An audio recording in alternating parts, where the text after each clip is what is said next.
Assalamualaikum warahmatullahi wabarakatuh. Sebelumnya perkenalkan kami dari anggota kelompok 3 kelas IK 3C dengan anggota yang pertama ada Adrian Rifai dengan NIM 3342122, kemudian ada Mbak Feby Nurniasari dengan NIM 334212210, kemudian Intan Nurfadilah dengan NIM 334212211. Pada kesempatan kali ini kami akan mengevaluasi penjualan produk Nike di Amerika Serikat khususnya pada tahun 2020 dan 2021. Adapun beberapa latar belakangnya yaitu untuk melakukan analisis terhadap dataset penjualan Nike dengan mengevaluasi kenaikan penjualan produk yang terjadi. Diketahui dari presentasi laporan penjualan terjadi kenaikan sebesar 7 kali lipat penjualan dari tahun 2020 ke 2021.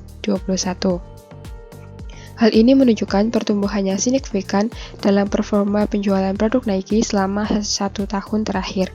Kenaikan penjualan yang signifikan menunjukkan adanya potensi pertumbuhan bisnis yang besar. Ini menjadi dorongan untuk lebih memperhatikan faktor-faktor yang telah berkontribusi terhadap pertumbuhan ini, serta untuk mencari cara agar pertumbuhan ini dapat dipertahankan dan ditingkatkan di masa depan. Adapun analisis bisnis dapat digunakan untuk memahami perubahan pola konsumen yang mendasari peningkatan penjualan.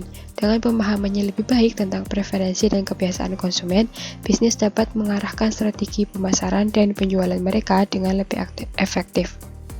Adapun Nike sendiri adalah salah satu perusahaan sepatu, pakaian, dan alat-alat olahraga dari Amerika Serikat yang merupakan salah satu yang terbesar di dunia.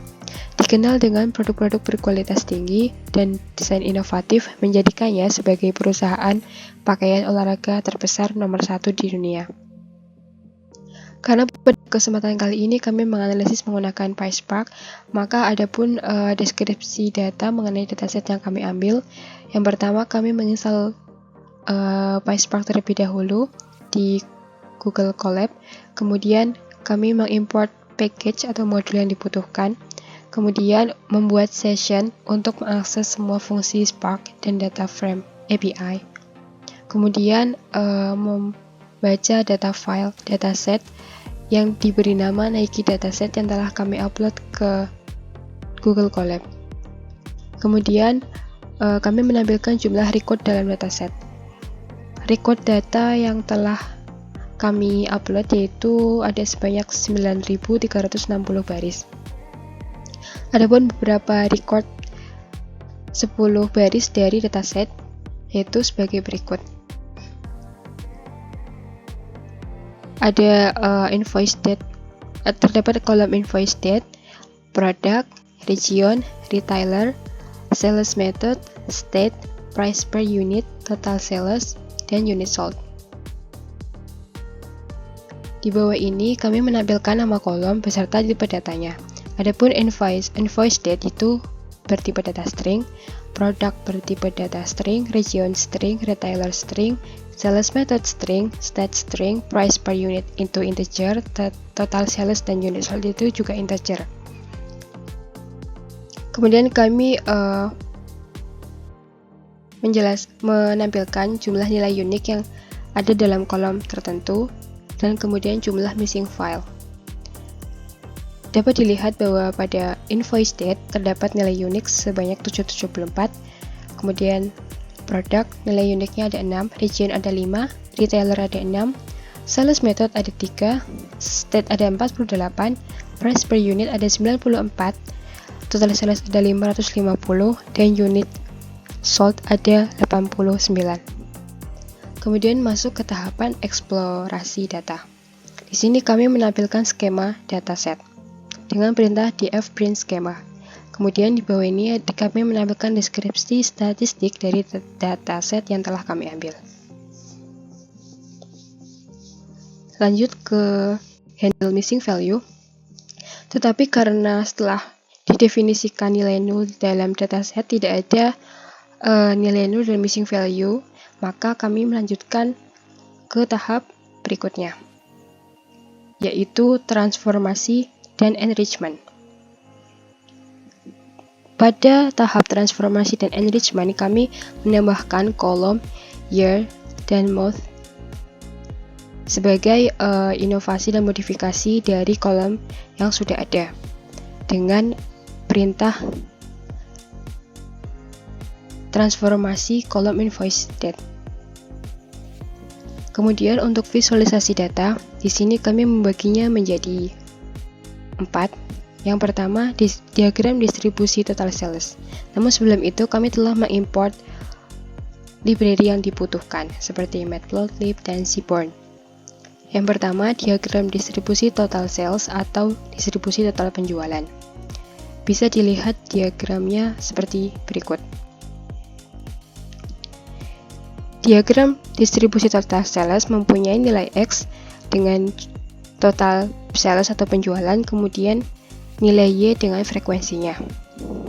Terlihat dari skala dari X yang mencapai 8.000, hal ini terjadi karena terdapat data yang nilainya mendekati 8.000. Hal ini bisa divalidasi dengan melihat deskripsi statistik dari kolom total sales, bahwa total sales dari tahun 2020 sampai 2021 terjadi penjualan secara tidak merata. Dengan semakin banyaknya barang distribusi yang masuk, semakin mahal harga yang ditawarkan.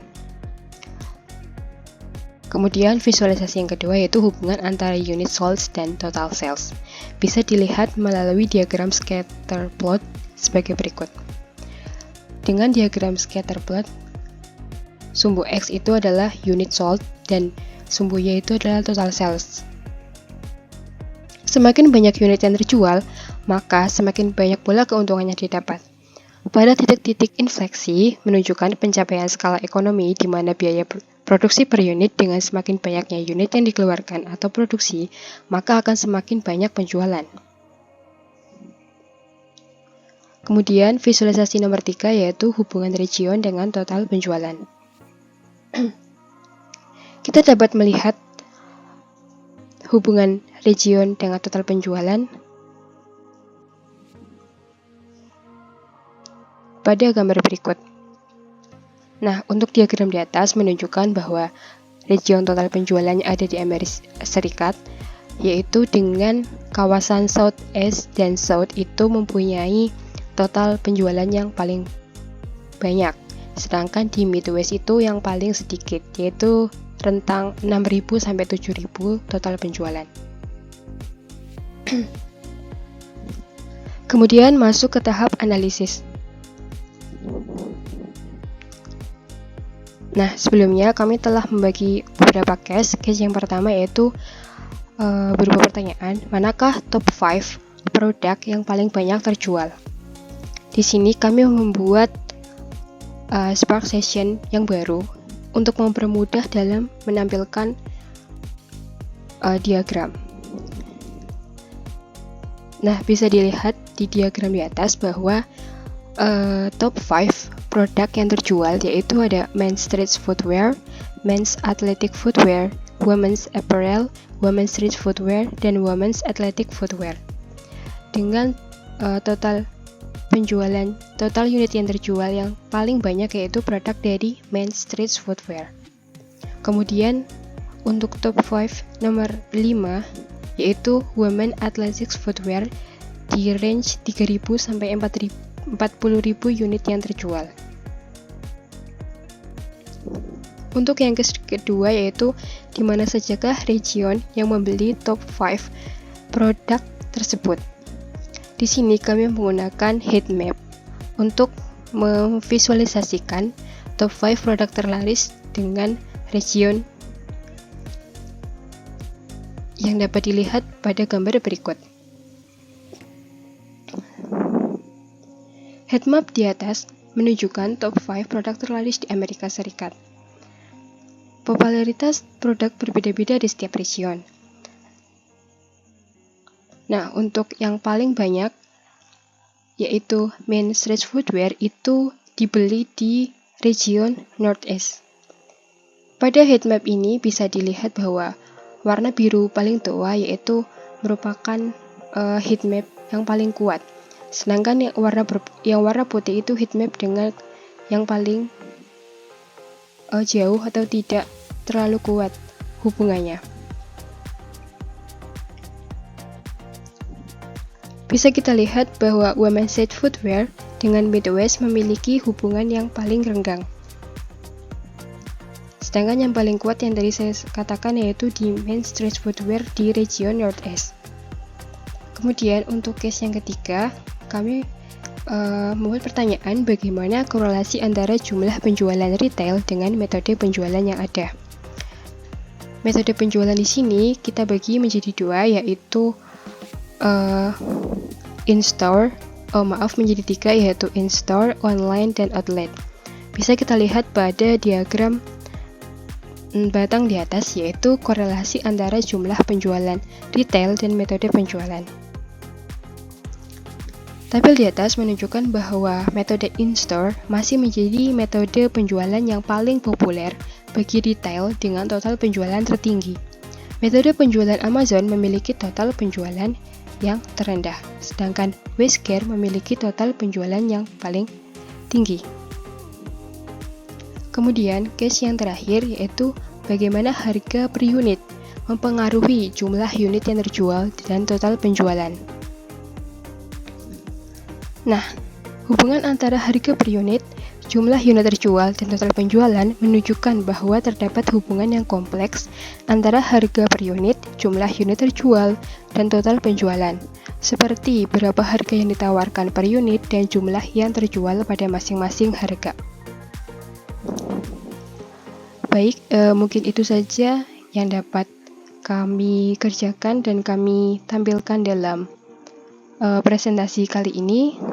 Saya mewakili kelompok 3, memohon maaf apabila ada kurang dan lebihnya. Wassalamualaikum warahmatullahi wabarakatuh.